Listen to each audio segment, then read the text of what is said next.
Olá, está começando mais um Extra Classe, uma iniciativa do Sindicato dos Professores de Escolas Particulares. No programa de hoje você confere uma entrevista sobre o julgamento da ação penal 470. Conhecido como mensalão, o processo dividiu o meio jurídico e levantou muita polêmica nos bastidores da política sobre as motivações e os interesses por trás das decisões do Supremo Tribunal Federal. Do início à reta final do julgamento, a atuação do presidente do Supremo, Joaquim Barbosa, foi alvo de fortes críticas. Entidades como a Ordem dos Advogados do Brasil e um grupo de juristas, parlamentares, professores e outras personalidades chegaram a divulgar notas públicas em que manifestaram discordância com decisões do magistrado. E quem está aqui conosco para falar sobre este assunto é José Luiz Quadros, professor de Direito Constitucional da UFMG e da Faculdade de Direito do Sul de Minas. Olá, professor, seja bem-vindo. É um prazer recebê-lo mais uma vez aqui em nosso programa. Prazer todo meu. Professor, muitos cientistas políticos e muitos juristas também, entre eles Celso Bandeira de Mello, um dos mais reconhecidos juristas brasileiros, disseram que o julgamento dessa ação penal foi um julgamento de exceção. Qual é a opinião do senhor a respeito dessa afirmação? O senhor concorda ou não? Eu concordo, acho que obviamente a gente tem que explicar o que significa esse julgamento de exceção, né? Mas a gente tem várias irregularidades no decorrer desse processo, né? E talvez a primeira questão que é muito importante é que na denúncia feita pelo próprio Procurador-Geral da República e alguns ministros dos autos reconhecem que não haviam provas. Então o que a gente tem aí é uma condenação por indícios, uma condenação por fortes indícios, né? Isso é muito problemático. Quando a gente fala um julgamento de exceção, você pode falar, olha, você tem tribunais de exceção. O que seria isso? É um tribunal criado especificamente para tratar de uma determinada matéria e tratar de forma discriminatória. Né? Um regime de exceção seria um regime onde os direitos são suspensos. Né? A gente tem previsto na Constituição brasileira, por exemplo, a possibilidade de decretar um estado de sítio, um estado de exceção. O que seria esse estado de exceção? É um momento de grave conturbação da ordem, etc., onde se suspende alguns direitos. Então, é dentro dessa lógica, né, de que seria um regime de exceção, um tribunal de exceção, um julgamento de exceção, que a gente pode dizer que esse julgamento, sim. Por quê? Porque a gente tem casos de corrupção, né, que são variados, né, políticos envolvidos com casos de corrupção, e justamente a primeira vez que acontece um julgamento com condenação, né, e com essa repercussão que teve foi com políticos que são de esquerda, né, muitos deles, não todos envolvidos nesse caso, obviamente, e de um governo que foi um governo popular. Então a gente tem claramente um comportamento que é um comportamento atípico, um comportamento anormal, né, dessa corte, que vai tratar de forma diferenciada, e isso caracteriza a exceção, de forma diferenciada essas pessoas, né, que foram julgadas. E fora isso, mais um monte de outros fatores que corroboram para essa tese. Né? Por exemplo, a coincidência, né, e eu como mineiro, né, sou desconfiado das coincidências, né, a coincidência desse julgamento com as eleições municipais, que claramente prejudicou o PT. O PT saiu vitorioso nessas eleições, mas o resultado poderia ter sido ainda melhor, né, não fosse a exploração radical que a mídia faz, continua fazendo, de diariamente noticiar mensalão do PT e etc., onde você tem claramente aí uma propaganda contra o Partido dos Trabalhadores. Nesse sentido, então, o senhor concorda com a tese também de que esse julgamento teve uma motivação política, foi um julgamento político? Claramente é um julgamento político. As declarações, né, dos próprios ministros, e aí tem um fator que eu acho que a gente pode somar a isso, né, que a transmissão desses julgamentos, né, fez com que muitos ministros se sentissem estrelas do cinema e começassem a jogar para a plateia, né, vamos dizer assim, e a gente viu manifestações que eu acho muito triste, a manifestação de uma corte superior.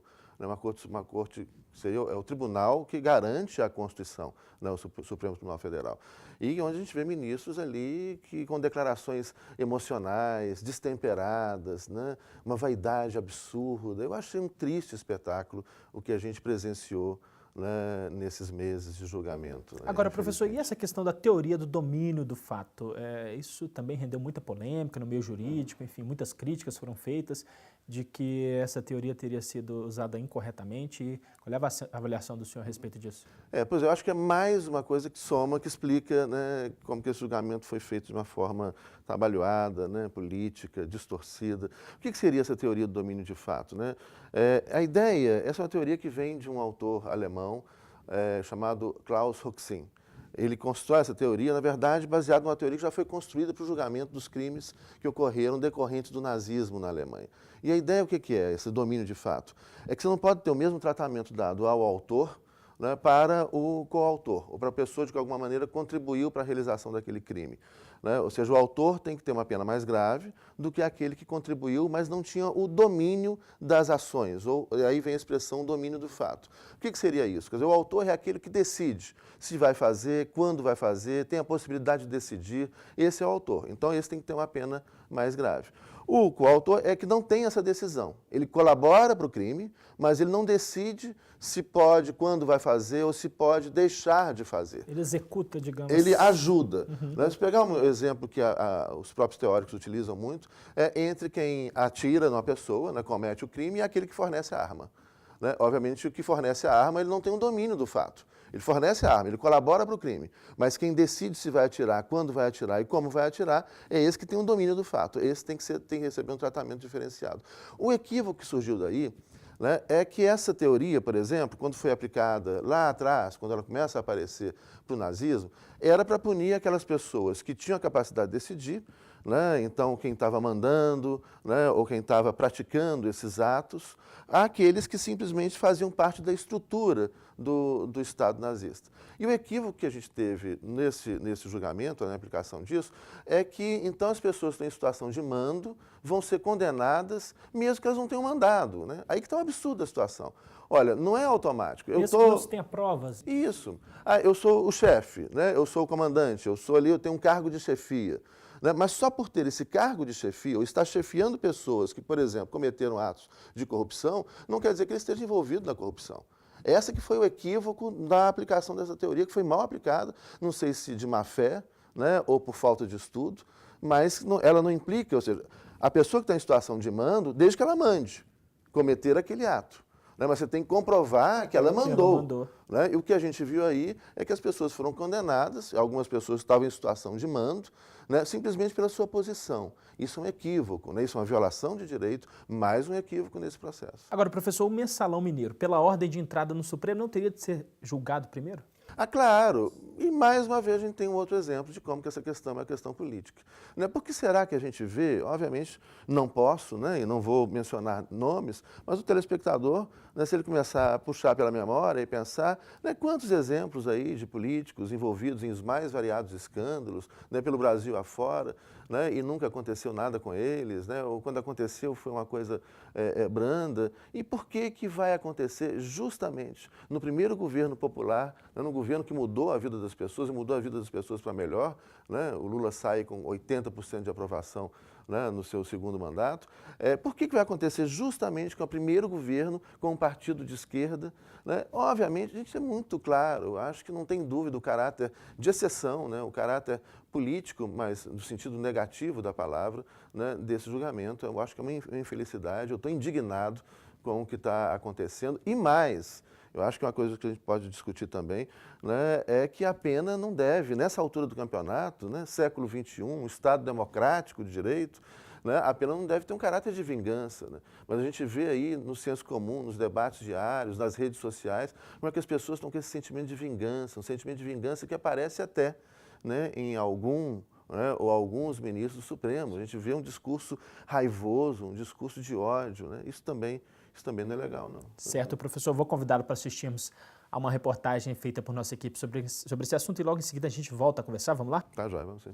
Ao longo dos últimos anos, os meios de comunicação do país exibiram exaustivamente cenas do julgamento da Ação Penal 470. O chamado Mensalão resultou na condenação de 25 pessoas, entre elas políticos e empresários. O julgamento polêmico foi alvo de críticas de juristas, cientistas políticos, jornalistas, parlamentares e outros profissionais que acompanham o cenário político brasileiro. Para este professor de Direito Constitucional, todo o processo precisa de uma análise mais crítica sobre a postura do judiciário. Nós temos que ver que estamos caminhando perigosamente para uma preponderância do judiciário na nossa sociedade.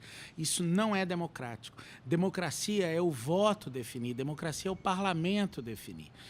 Hoje o país vive um risco judicial, não de todos os juízes, mas de uma parcela de juízes que está acreditando que espetacularizar o judiciário é importante. Segundo especialistas, o Supremo Tribunal Federal desconsiderou muitos artigos da Constituição e do ordenamento jurídico, e a mídia exerceu papel central nessa disputa. Você fazer isso no dia da proclamação da República, algemar as pessoas, fotografar as pessoas, gastar dinheiro, botar um avião, evidentemente que isso foi uma mera espetacularização da justiça. Então é uma questão que, para os juristas, é inquestionável. José Dirceu foi condenado sem provas. José Genuíno foi condenado sem provas. Os dois são inocentes e não se conseguiu provar nada contra eles. O que se fez foi uma espécie de linchamento de duas lideranças políticas que interessava retirar do jogo político brasileiro. O presidente do Simprominas e vereador, professor Gilson Reis, destacou a necessidade de reforma no sistema político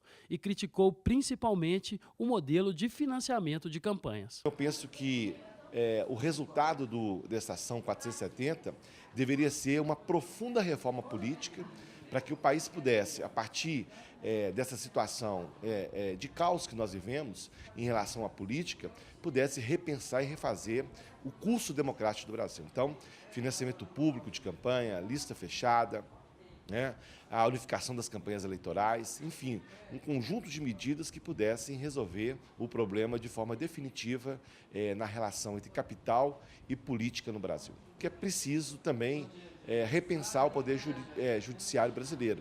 Nós questionamos o poder executivo, questionamos o poder legislativo, mas também eu penso que o poder judiciário precisa passar por uma revisão no Brasil, porque é um poder que tem também os seus desvios e é preciso ser repensado se a gente quer avançar num processo democrático no Brasil. Agora, professor, vamos falar um pouco sobre a participação da mídia durante esse julgamento. O senhor diria que houve nesse julgamento um desejo por parte de alguns ministros do STF de atender aí a um apelo midiático? Sim, houve até um debate interessante entre dois ministros, que foi transmitido pela televisão, onde um falou, olha, o papel do juiz não é atender ao apelo da opinião pública, você recorda? E o outro falou, não, a gente tem que ouvir a opinião pública. E nesse debate, os dois estavam, francamente, absolutamente equivocados. Obviamente, o que seria o equívoco? Primeiro, o papel do judiciário, o papel do tribunal é aplicar o direito ao caso concreto.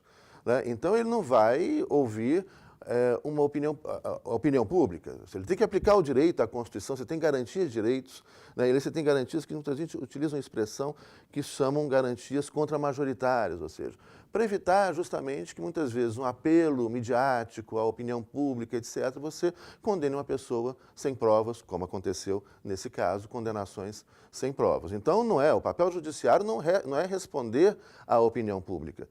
Isso é bastante equivocado. Mas, do outro lado também, quando outro ministro fala, não, na verdade, então é o juiz isolado, com sua consciência, que vai dizer, também não é assim, porque o direito é construído socialmente.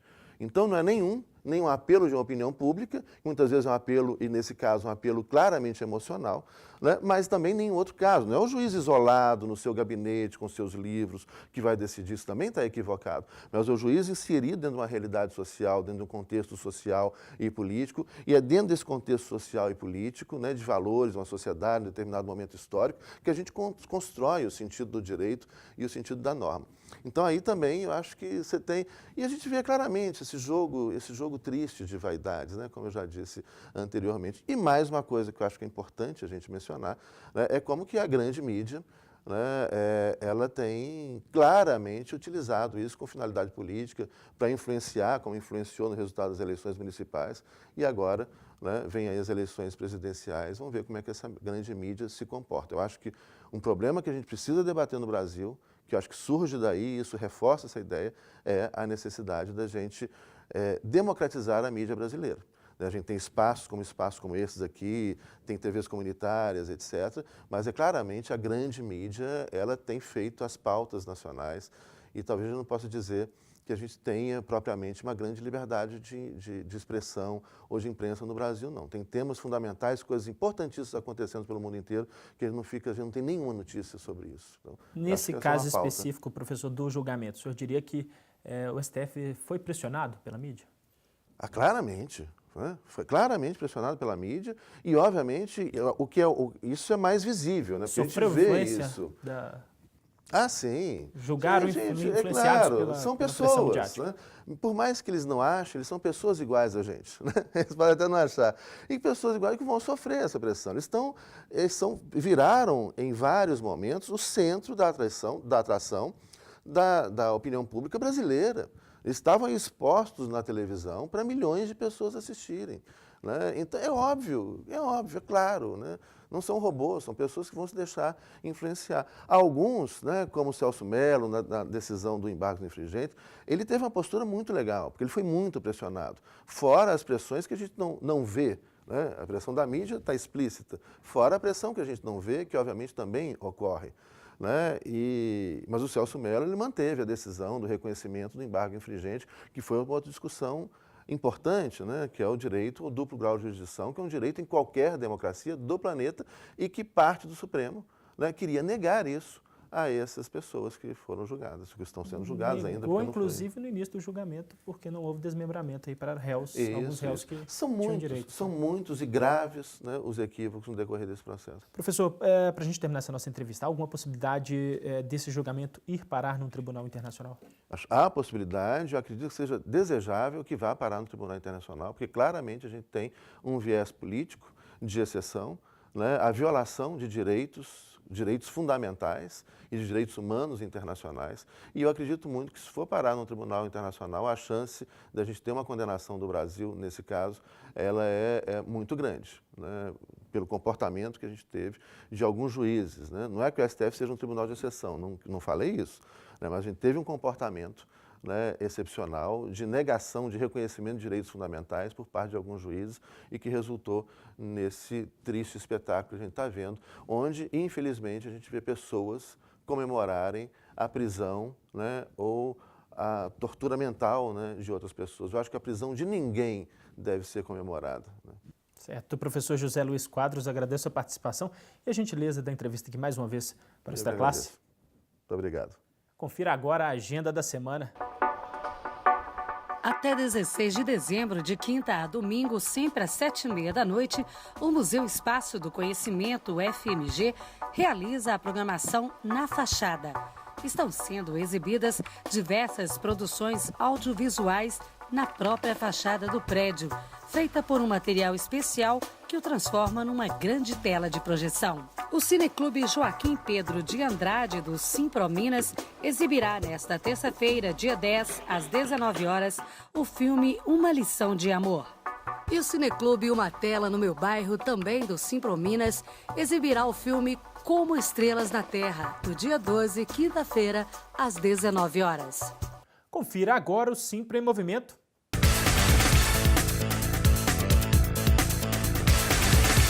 Em uma sessão especial, o Cineclube Joaquim Pedro de Andrade exibiu o filme Colegas. Professores e alunos da APAE se divertiram com a atividade fora da sala de aula. Eu acho super interessante porque normalmente eles não têm oportunidade de estar ocupando esse espaço. E aí, num lugar que o pessoal está preparado para recebê-los, a gente fica tranquilo e foi muito bom a atividade, eles gostaram muito e foi um filme muito interessante para eles. Eu gostei demais dele, Eu gostei do passeio, gostei da comida e gostei do filme também. A iniciativa tem o objetivo de promover a autonomia e a liberdade dos estudantes. Eles voaram, né? Eles tinham liberdade, né? Como é que você se sentiu depois de ver aquele filme? Fiquei feliz. A gente fica por aqui, mas para saber mais sobre o Sindicato dos Professores, é só visitar nosso site. Sua participação é muito importante. Envie sugestões e críticas para o endereço extraclasse@simprominas.org.br. Um grande abraço e até a próxima semana.